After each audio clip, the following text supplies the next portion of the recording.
You ever notice how we're obsessed with generational labels? Boomers destroyed the economy. Millennials killed napkins. Gen Z can't look up from their phones. But sandwiched in the middle, there's this whole generation nobody talks about. Generation X. Born between 1965 and 1980. They're the coworker who gets everything done without making noise about it. Your parent who raised you, but never needed the credit. The people who built the internet we're all addicted to but barely have a social media presence themselves. And here's what nobody wants to acknowledge. Their psychology might be the most fascinating and misunderstood of any generation alive. Let's start with what defined them more than anything. They were latchkey kids. And I don't mean a few of them had to let themselves in after school. This was standard for millions. Picture this. It's 1978. You're 8 years old. School bus drops you off. You walk to your house, pull out that key hanging from a shoelace around your neck, and let yourself into an empty home. No parents, no babysitter, no iPad to FaceTime mom, no Ring doorbell for check-ins. You're just alone. You pour some cereal, turn on the TV all 4 channels, and you wait. By 1984, roughly 7 million kids between ages 5 and 13 were regularly unsupervised after school. 7 million. That's not some isolated thing. That's an entire generation learning at a very young age that nobody's coming to save you. Figure it out yourself. And that empty house rewired their brains. It taught them that consequences are real and immediate. You couldn't text mom for permission. You couldn't Google what to do. You made a choice and lived with what happened next. When your parents finally showed up, discipline wasn't a discussion. It wasn't some feelings-focused family meeting. You messed up, you got punished. End of story. No appeals. Psychologists call this a high-contingency environment. Actions and outcomes connect directly with no buffer. Your brain gets wired to think 2-3 steps ahead because you had to. That's why Gen X has this almost eerie ability to see problems coming before they hit. They're not pessimists. They're running constant simulations in their heads because that's how they survived. But here's where it gets darker. Gen X watched their parents preach one thing and do another. All this talk about commitment, loyalty, doing the right thing. Then divorce rates exploded throughout the 70s and 80s. They watched their dads give 30 years to a company only to get a pink slip during the next downsizing. The message landed hard. The system will betray you. People will let you down. Promises are worthless. Psychologists call it defensive pessimism, but Gen X just calls it Tuesday. They hope for the best, sure, but they plan for the worst, because in their experience, the worst shows up pretty regularly. This isn't cynicism. It's pattern recognition. And it created this emotional armor that makes them seem detached when really they're just protecting themselves from inevitable disappointment. This is exactly why you barely see them on social media. Not because they don't understand technology. Remember, they build most of it. It's because they grew up when privacy was normal. When you did something embarrassing as a teenager, maybe 10 people knew. Maybe it came up at one party. But it didn't live forever on the internet. No permanent record of every stupid thing you said or wore. To Gen X, broadcasting our life online doesn't feel liberating. It feels dangerous, exposed, vulnerable.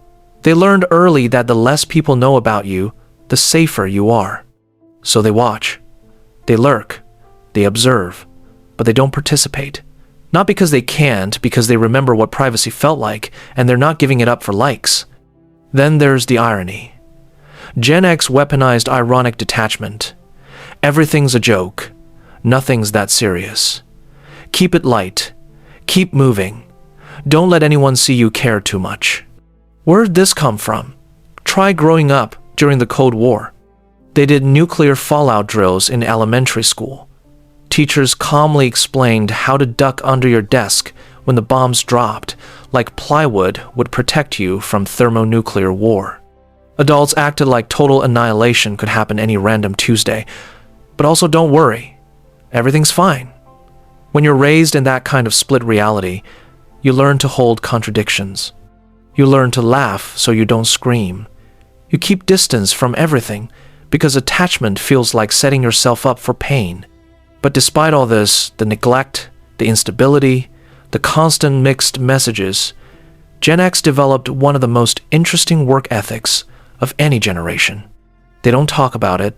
They don't post LinkedIn manifestos about hustle culture. They just show up and do the work. This was forged early through jobs that seem prehistoric now. Paper routes at 5 in the morning, where a 12-year-old was responsible for delivering news to hundreds of houses, bagging groceries, running registers at fast food places where you had to calculate change in your head when the system went down. These weren't resume builders. They were raw, unfiltered introductions to adult responsibility. They watched their parents get destroyed by corporate America, so they never believed in company loyalty. But they're obsessed with being competent, with being valuable. They can't control whether they'll get laid off. They learned that early. But they can control whether they're the last person anyone would want to let go. So they make themselves indispensable, quietly, without fanfare. There's this paradox at the core of Gen X. They're simultaneously the most independent generation and the most quietly collaborative. They'll never ask you for help, been solving their own problems since they were 8. But if you need help, they show up. No drama, no post about what good people they are. They just do it. This comes from forming deep friendships out of necessity when parents were absent. Your friends became your family because they had to, and that loyalty stuck. Now let's talk about authority, because their relationship with it is complicated in a specific way. Gen X respects competence, not titles. If you've earned your position through actual skill and knowledge, they'll follow you anywhere. But if you're just some executive who talks well but doesn't know what they're doing, zero patience. They will quietly undermine you while smiling to your face. They question authority because they watched incompetent authority figures make catastrophic decisions their whole lives. Watergate, Iran-Contra, the AIDS crisis handled with criminal negligence, Vietnam, economic policies that gutted the middle class. They learned young. People in charge don't necessarily know what they're doing, and blind obedience is for suckers. Economically, Gen X got hammered repeatedly. The oldest graduated into a recession. The middle ones got hit by the dot-com crash. The youngest came of age right as 2008 nuked the economy. They've been economically traumatized over and over, which is why so many have multiple income streams. Not because they're naturally entrepreneurial, but because they've learned viscerally that nothing lasts. Every job is temporary. Every company will eventually screw you. Diversify or die. This created psychological baggage. Research shows Gen Xers report significantly lower rates of seeking social support during stress. Not because they don't have people to ask, but because asking feels like weakness, like failure. They were raised to handle things alone, and that programming runs deep. It makes them incredibly capable in crisis, but it also means they struggle with vulnerability, with letting people in, with admitting they might need help. Their relationship with information is different too. Before Google, knowledge had weight. Gen X spent hours in libraries, flipping through card catalogs, hunting for one specific book that might have the answer. Information required effort, time, physical labor, and because of that, what they learned stuck differently. When information costs you something to obtain, your brain holds it more permanently. They learn to fix things with their hands because that's what you did. Bike chain slips, flip it upside down, get grease on your fingers, figure it out. TV goes fuzzy, smack it until it works. Nobody called a technician. You became the technician. This built a mechanical intuition, a belief that with enough patience and the right tool, you could master the physical world. And now they're raising kids in a completely different universe. Helicopter parents, constant supervision, social media documenting every moment. They gave their kids the attention they never had. But sometimes they worry they've made them soft, too dependent, too visible.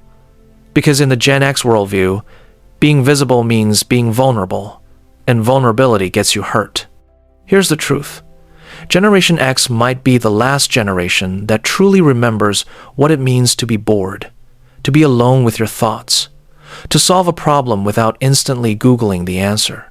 They're not better than other generations, just different, shaped by a specific moment in history when the old world was dying but the new one hadn't arrived yet. They're the bridge generation, the middle child of modern history. And bridges don't get parades. They don't get recognition. They're just there, doing the work, holding things together, expecting nothing in return. And honestly, that's the most Gen X thing of all. Not caring whether anyone notices, not needing the credit, just getting it done and moving on. If this resonated with you, if you're Gen X and felt seen, or if you're from another generation and finally understand your parents or that coworker who never talks about themselves, subscribe. I genuinely appreciate you being here.